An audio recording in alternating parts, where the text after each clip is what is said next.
Smart glasses are a part of a market that's known to have failures and struggles in the industry. Products like Google Glass, Vuzix, Solos, and Recon, all these offer something to the market and slowly vanished. Vuzix is still in the market, but have shifted their focus to the enterprise side of the market. So what is available to consumers? Well, there are a few exceptions, there are a few options such as Nreal, Rokid, Amazon's Echo frames, and Meta glasses. The Nreal and Rokid both use bird optics displays, require a cable connection, and are a bit clunky. Amazon's Echo frame only offer Alexa and act as audio glasses. And then Meta glasses, well, their approach are just camera glasses. But where are the glasses with displays? Ones that can help me do turn-by-turn navigations, maybe translate, transcribe, hell, even act as a teleprompter. Well, that is where the Inmo Go AR glasses from the company Inmo are here to do. I'm Jason, and this is my full review of the Inmo Go smart glasses by Inmo. If you haven't heard of Inmo, I don't blame you. The company is rather small and has a total of 3 AR smart glasses products. The other 2 are part of their Air line that offer Android-like experience and offer slightly more features than the Go model they have recently released. The Inmo Go is best described to me as a smartwatch that you can wear on your face. Folks, this is something I think all smart glasses manufacturers / companies should follow. The Inmo glasses have all I would want in smart glasses. Folks, this is something I think all smart glasses manufacturers / companies should follow. The Inmo Go glasses have a lot done right, but it still feels like a first-gen product. Remember, Inmo made 2 other AR smart glasses with a heavy focus as it offers as much features as possible in a small, thin profile and an affordable price. The Inmo Go's achieved this weighing at 52 grams, and they surely are light. Even with my hearing aids on, my ears don't get fatigued as I thought. My ears only start to get sore after about 6 to 7 hours of wearing both my hearing aids and the Inmo Go glasses. When I'm just wearing the glasses, I can get through a whole day with no issues. These glasses are also thinner than I expected compared to the Google Glass Enterprise Edition, which I do have right here in front of me.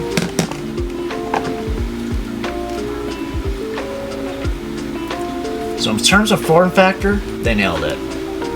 Now let's shift our focus to the tech that are packed into the Inmo Go's. The Inmo Go's have one waveguide display on the right lens. The display is very bright and adjustable. No ambient light sensor, so you'll have to adjust the brightness of the glasses via the app when in different lighting conditions.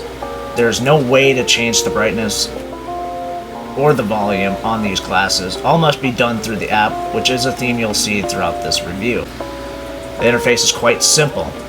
You have the date, weather, time, battery, and Bluetooth connection status indicator on the top of the display. At the bottom, you'll see music, AI assistance, navigation, phone, translation, teleprompter / transcription, and lastly, notifications. Sorry, I am using the teleprompter feature on these, so it's going to be a little awkward with editing. The right arm of the Inmo Go's have a touchpad where you swipe to navigate and tap to interact with the menus that are prompted at the bottom. So with the music function, you get play, pause, and then skip forward or backwards. That's all you got. As for the AI assistance, you will have to have the app open, and even if you turn your phone off and try to use it with your phone off, it's not going to work. But basically what it does is gives you 3 options. You get a researcher, tour guide, and then like a buddy. You choose kind of how you want to interact with them. So if you chose, let's say, a buddy, you just bounce back off conversations. Online researcher is basically ChatGPT, but it does research on the internet. I couldn't tell much of a difference between these 3, but your mileage may vary when you have these glasses. Navigation. You only really can use these while walking, biking, or using an electric vehicle, which just turns to be a electric scooter, electric bike, and it's in the metric system instead of the imperial unit, and you can't change that in the settings. So, I mean, if that's a big deal to you, then these might not be the thing for you. But in my limited testing of the navigation, it did do a very good job letting me know where I'm going. And this one I found you can turn your phone off and keep the app open and then turn your phone off, and it will kind of work. It will cut in and out and take a little bit longer to update, but it can get done. Or at least that's how it's been with my mileage. Now the phone feature, I didn't really test it out, but from my understanding, you load up your contacts and you're able to, like, 15 or 5 favorite contacts that you can put on the memory of these and be able to use the glasses to go make the call to your favorite contacts. Now the translation/transcription feature is what I really wanted to use these for, as the job I had me interacting with a lot of folks that had different languages. So I wanted to make it as simple as I can to have a conversation with these individuals and be able to understand them. Because what I found, a lot of them mostly understood what I was trying to say to them, but I had a hard time understanding what they were trying to tell me. But the translation, you have to keep the app open. It's basically like using Google Translate, except the translation results pop into your vision. So if you really care about eye contact like that, these are a good product in terms of the translation. Now, in the recent update, they offered transcription, English to English or English to whatever the languages they support via their translation app. Now, the transcription works very well. From my testing, it got most of my words right. It did mix up a few things here and there, but generally I didn't have much of an issue with it. Lastly, we're working on the teleprompter. I am currently using that right now.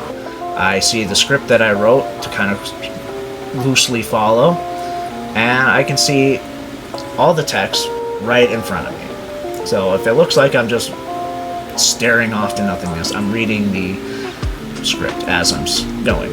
And so, in that case, it is working. And I have no complaints about that. Lastly is the notifications. When you go to the notifications, you can interact with those notifications. You can't reply to them, you can't clear them from the glasses or the phone. So you really just can get the list of all the notifications got throughout the day and choose to acknowledge it on your phone or whatnot. And when you do clear from your phone, it is still on your glasses.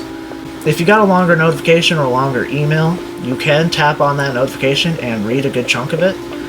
Now, if you notice a common trend while I was talking about these features, a good chunk of these require you to take your phone out and open the app and then click on the features desired that you want to use.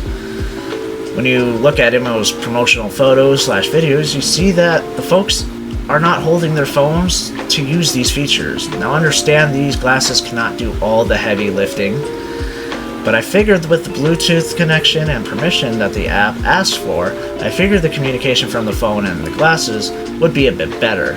In fact, a bug I found when using these is when I close the app on my phone, the glasses start to prompt itself to reconnect, and then I have to open the app and then it reconnects. And then it stays connected if I keep the app open. This was a common frustration I had. I often faced when using my phone and I accidentally close it in the background. Some other bugs I faced while using these glasses are quite a few. The calendar notification consistently repeats on the glasses here and there, and throughout the day, even when you disable the calendar notification in the app. So I had to go back into the system and revoke the permission from the app entirely from the calendar to get these to stop giving me the calendar notifications that I had of events that I had planned or interviews I planned. I had to go back in the settings and in the app setting, like the Android app setting, and get rid of that permission. So I hope they can squash that out. Now, there is a now playing box when you hover over the music app that does not update with the title of your song. It doesn't. It just says tap to control your music or play something. And there is some translation that still needs to be translated. There's still some text in Chinese, or there's still some of that when navigating through some of these features. The navigation does meters and doesn't update all the time, as I mentioned earlier, when you have the phone turned off. It will still work, but it takes a hot bit to push itself. Notifications often repeated themselves throughout the day. Now I'd like to mention earlier that this feels like a first-gen product, but for what it certainly is the right step in the right direction. I'd like to see more notification supports, as only a few apps are supported. Those apps being like Facebook, your Gmail, eBay, and some other weird ones. You don't get Snapchat notifications, you do get Instagram notifications, you do get Facebook, you don't get YouTube, you don't get Discord, you don't get to choose what app notifications go through. It's a set list, and that's a set list only.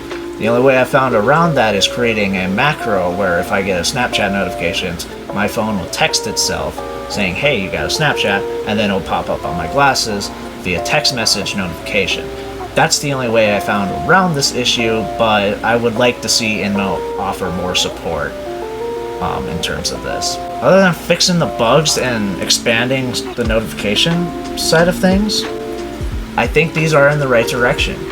If you are looking for something simple, sort of affordable, easy to use smart glasses with a display that's good, this is a good buy. Even with some of my complaints and heavy requirements of the app needing to be open to use the features, I still think these are a great buy.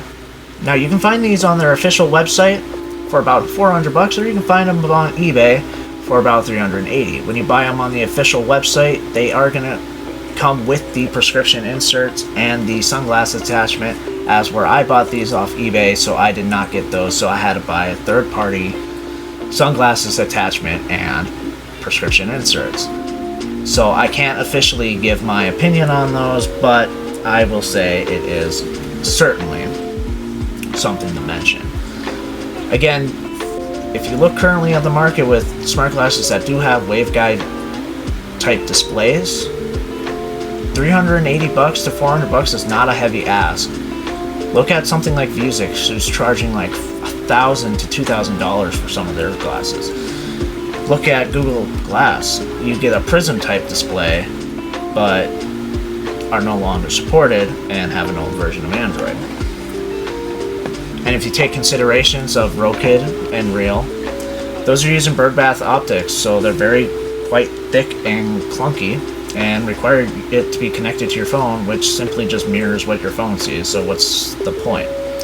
You got something like Snapchat Spectacles, who only capture a moment and then upload it to your Snapchat story, but add a cool feature if you move your phone like this. It doesn't need much. Especially the Meta glasses.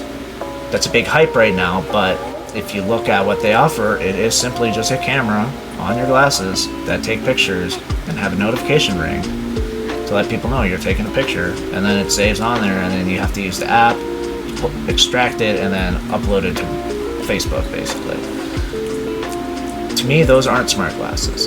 Glasses that have Bluetooth connectivity to play music, to me, aren't smart glasses. This is the right direction. I will mention this now, as some folks have asked. No, these do not have a camera on them. And I'm glad they don't have a camera on them. As, like I said, this is the right step in the right direction. These last me all day, 1 to 3 days.